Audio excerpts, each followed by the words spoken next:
Governor కోట MLC file ని Shiv Pratap Shukla clear చేయడంపై professor Kodandaram స్పందించారు. తాను ఎమ్మెల్సీ గురించి ఆలోచించడమే మానేశానన్నారు. పదవులు శాశ్వతం కాదని అర్థమైందని తెలిపారు. నిన్నటి వరకు ఎలా ఉన్నానో ఎమ్మెల్సీగా కూడా అలానే ఉంటానని చెప్పారు. కవిత కొత్త పార్టీ పెట్టడంపై కోదండరాం స్పందించారు. ఓ మహిళ పార్టీ పెట్టడం సంతోషంగా ఉందని కోదండరాం స్పష్టం చేశారు. తనకు ఎలాంటి గన్మన్లు అవసరం లేదంటున్న ప్రొఫెసర్ కోదండరాంతో మా ప్రతినిధి Rakesh Reddy face to face.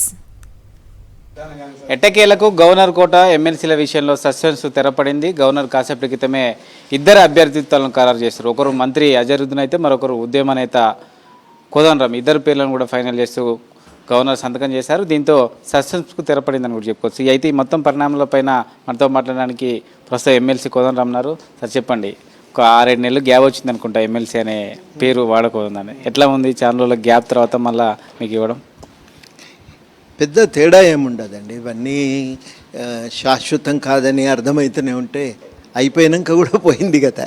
కాబట్టి ఇవి ఎప్పుడు కూడా శాశ్వతం కాదు. మనము మన ఆచరణ, మన వ్యక్తిత్వమే అంతిమంగా సమాజంలో మనకు ఒక స్థానాన్ని, గుర్తింపును ఇస్తాయి. అవే చాలా ప్రధానము. దాన్నే దృష్టిలో పెట్టుకొని వ్యవహరిస్తానని కూడా భవిష్యత్తులో, ఇదివరకు మీరు నన్ను ఎట్లా చూసినరో ఇది భవిష్యత్తులో కూడా అదే విధంగా చూస్తారు నన్ను. ఏమీ మార్పు ఉండదని కూడా నేను ఈ సందర్భంగా స్పష్టం చేయదలిచాను.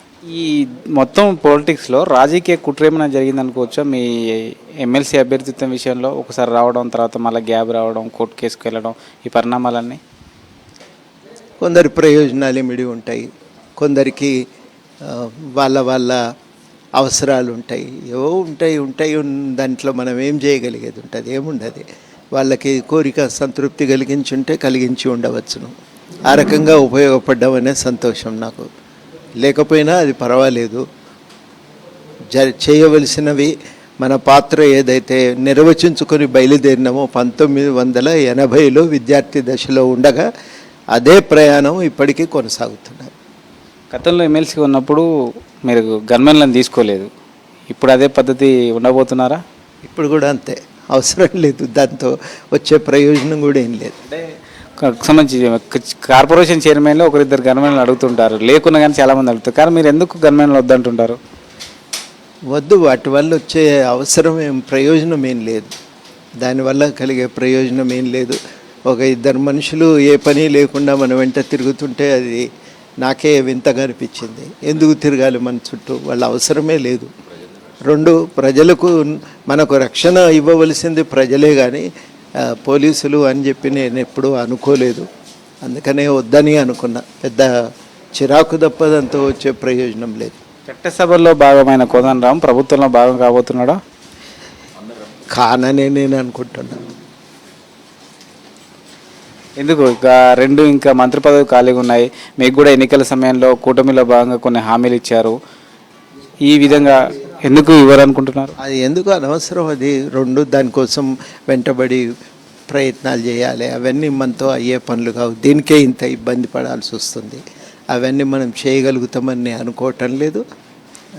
అంత సులువుగా అవుతాయని కూడా నాకు నమ్మకం లేదు. ఉద్యమం సమయంలో మీరు కలిసి పనిచేసిన ఏదైతే పార్టీ టీఆర్ఎస్ అనే పదం విన్నారో, ఇప్పుడు మళ్ళీ అది కొత్త రూపంలో, కవిత రూపంలో మళ్ళీ టీఆర్ఎస్ ఉద్భవించింది. ఈరోజు పార్టీ అనౌన్స్ చేశారు. కవిత పార్టీ పెట్టడానికి ఎట్లా చూస్తుంది మీ పార్టీ? ఒక మహిళ రావటము రాజకీయాల్లోకి అయితే సంతోషించాలి. ఇది మొత్తానికైతే కోదండరాం చెప్తున్నారు. తన ఎమ్మెల్సీ అభ్యర్థిత్వంపై సంతోషం వ్యక్తం చేస్తూనే కొంతమంది రాజకీయ స్వార్థం కోసం ఇంత రాజకీయం చేశారు, ఇన్ని రోజులు ఆలస్యమైంది, అయినప్పటికీ ఇప్పటికైనా ఎమ్మెల్సీ వస్తుందని చెప్తూనే భవిష్యత్తుతో కవిత పార్టీతో తాను చెప్పిన మార్పులు వస్తే ఖచ్చితంగా కలిసి పనిచేస్తామంటూ కూడా కోదండరాం క్లారిటీ ఇస్తున్నారు. కెమెరా పర్సన్ వినోద్తో రాకేష్ రెడ్డి, సాక్షి న్యూస్, హైదరాబాద్.